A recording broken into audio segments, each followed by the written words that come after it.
Hello and welcome to my second bite-sized video guide. My name's Sarah Gordon from Recruit Mentoring, and these series of video guides are really aimed to help recruiters get to grips with some of the more tricky topics that can sometimes take a little while to absorb and understand. Now, I've chosen margins versus markups because when I first started out in recruitment, this was an area I struggled with too, and the reason was the people around me were using the term margin and markup interchangeably. In a way, they're correct because both of them refer to that part of the charge rate that is your agency fee. However, in a way, they were very wrong because margins and markups are calculated and expressed very differently. And it's absolutely critical that you understand the difference between the two and that you can explain that difference to your clients as well, so that when they're comparing different recruitment suppliers' offerings, they're comparing them fairly and making good business decisions. So calculating temporary charge rates, you're probably already familiar with the term prime cost. Prime cost is how much it costs you to pay the temp. We all know if we're paying a temp £10 an hour, that's not how much it costs to pay the temp because you've got other bits to add on. Those other bits include holiday pay. Now, statutory minimum holiday entitlement 28 days a year is 12.07%. added on to pay. Obviously, with agency worker regulations now, once they've been on assignment for 12 weeks, that holiday entitlement could go up so that it matches the equivalent of what the permanent people are also getting for their holiday. My little piggy here refers to pensions. With auto-enrolment, it may very well be that you need to factor in 1% pension contribution for your temps. Most of them aren't opting out, so it's worth factoring that into your charge rate. And the final part, of course, ENI, or Employers' National Insurance, which is 13.8% of all weekly earnings above a certain threshold. If you speak to your finance people, they might be able to do what I did, which was just put together a little Excel calculator that automatically works that out for you. So charge rate, prime cost, plus agency fee. When you're quoting charge rates, incidentally, remember to tell your clients that charge rates are quoted excluding VAT. Now, most of them, especially if they've used temporary recruitment services before, will be aware that charges are quoted excluding VAT. But just for the sake of clarity, make sure you spell it out right from the beginning. And it's always good to confirm terms in writing as well. So what's the difference between margins and markups? I've got an example here that's purely hypothetical. Let's say your prime cost, all four of those bits, is £10. The agency fee part is £4. In order to calculate margin, what you do is you take your fee, which is the £4, and you divide that into the charge rate, so into the whole thing. So 4 divided by 14. And the difference, when you calculate markup, it's your fee divided by prime cost. So it's 4 divided by 10 instead of 4 divided by 14. You can see immediately those are different formulas, so they will have different answers.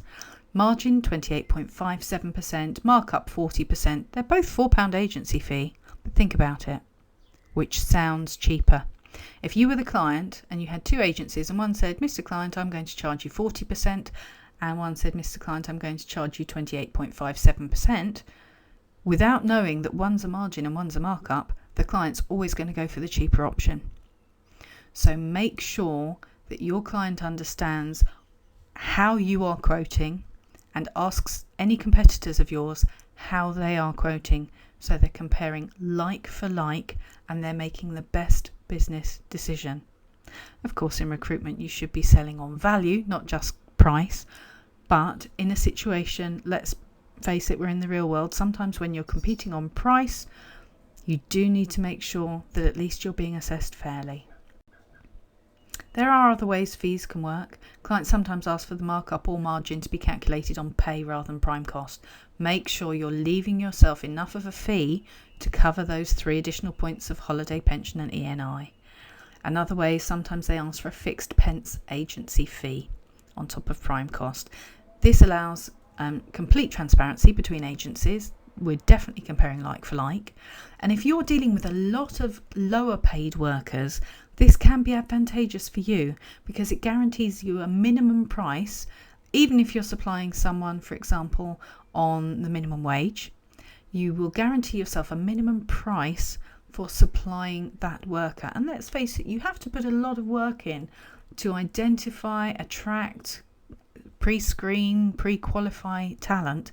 Make sure you're getting at least a minimum agency fee for each of those workers. Clients might like it if they're recruiting for some very high value workers. Those on higher pay, obviously if they're working on a percentage, the higher the pay, the more they will pay you in agency fees.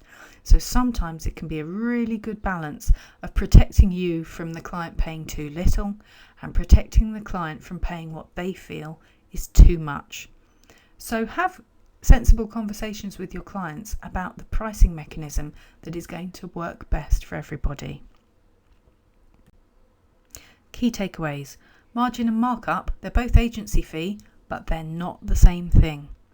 Margin is agency fee divided by total charge. Markup is agency fee divided by the prime cost. Margins always sound lower when quoted as a percentage, and that's the reason that you need to understand the difference. Decide which one you're going to quote and tell the client which one you're quoting. Thank you very much for listening. I hope you found it useful. If you've got suggestions for other topics, my contact details are here at the bottom of the screen, and I'd love to hear from you. Also, if you are involved in temporary recruitment and you're looking for some training that will help to fine-tune your skills and take your desk to the next level, help you achieve the objectives that you've set for yourself, I'm working with Recruitment Matters International to deliver a training course running a successful temps desk. So if you're interested in that, then please drop me a line on one of the details below, and I can give you more details. Be great to hear from you. Thanks very much.